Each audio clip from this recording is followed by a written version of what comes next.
Hi, I'm Audrey, and I'm addicted to Harry Potter. Hi, I'm Ashley. I'm addicted to a Harry Potter musical. Let's compare that!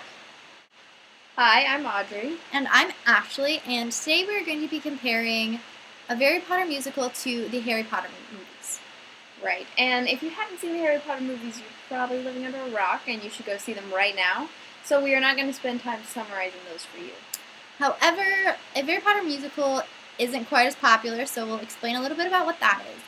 So what it is it is a play that some students at the University of Michigan wrote and put on. And it is on YouTube, so there will be a link down below in the description box that will take you to their YouTube page where you can check out a Harry Potter musical or their other plays that they have done, which are also many of which are parodies as well. Basically, what they did with the Harry Potter musical is they took bits and pieces from the movies and put them all together in this new structure, so it's something completely different yet still very familiar. Right. And one reason that we talked about why the movies might be so popular is that they were actually based off of a very popular book series. And that's also why the play was so popular and why it's had so many views on YouTube, because it's based off of a series of very popular movies.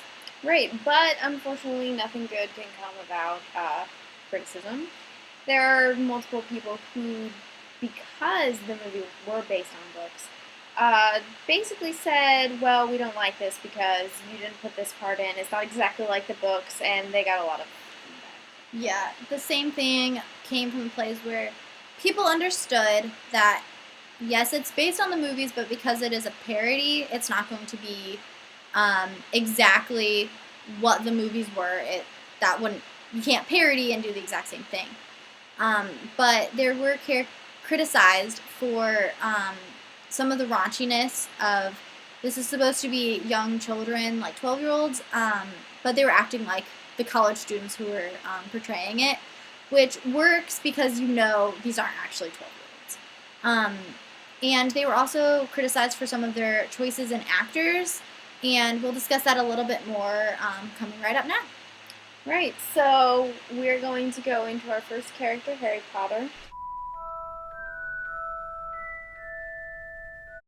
So, Harry Potter in the movies is a very humble guy. He didn't even know he was a wizard from the beginning, and he kind of wants to stay out of the limelight. He doesn't like being acknowledged as better than all the other kids, the chosen one, all that stuff. In the play, however, he thrives off that. He is very cocky and wants everyone's attention. He wants the spotlight to be on him. And he is actually one of the actors who they were criticized for casting.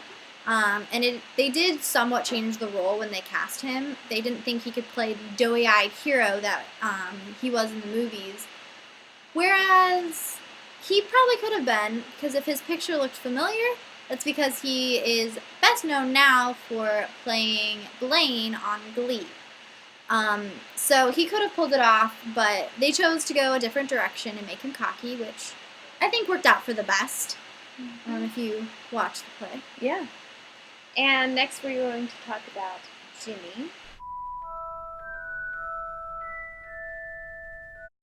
So Ginny in the movies is a very independent girl. She has many older brothers and she knows how to be assertive. In the play, she's pretty pathetic and childish, and also her only character trait, really, other than being kind of childish, is she's in love with Harry. That's her only real purpose there. She's just kind of his sidekick of, hey, I love you, I'll do whatever you need me to do, I'll be here if you need to talk. Mm-hmm. And next we have Ron and Hermione. We're doing them together.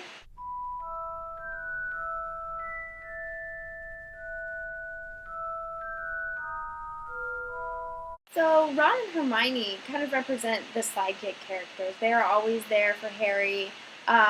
They're his allies, basically. And in the movie, they're all best friends. They support him, they help him through all the things he has to get done. They're like the dynamic trio, so to speak. Like, you have to have all of them.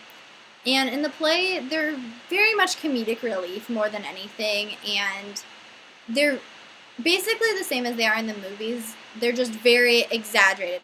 They also are in a relationship, which is where the maturity comes in.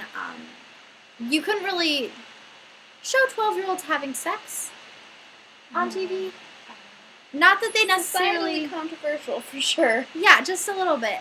And they don't necessarily show it. They imply it. And you can take it however you really want in the play, but it is a little bit more mature, and since it is college students, they can get away with it because you're not thinking this is a 12-year-old. Yeah, no, you don't realize they're 12 the entire time, except for the fact that they say they're supposed to be. Yeah, so next we are going to be doing Draco Malfoy.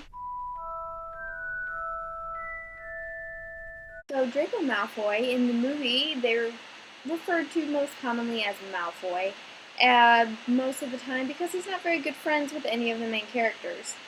In the plays, however, he is Draco. So that makes it kind of an easy distinction when we're talking about them. Also, Draco is oftenly affectionately referred to as Draca by the fandom for the fact of he is played by a girl. And this is one of the acting choices that was criticized at first, that this guy is being played by a girl. Surely in a college there'd be plenty of guys that could have done it. However, it worked out really well for how they portrayed Draco, because he's just this really pathetic character who wants to be big and tough and popular and liked, but just kind of fails at it.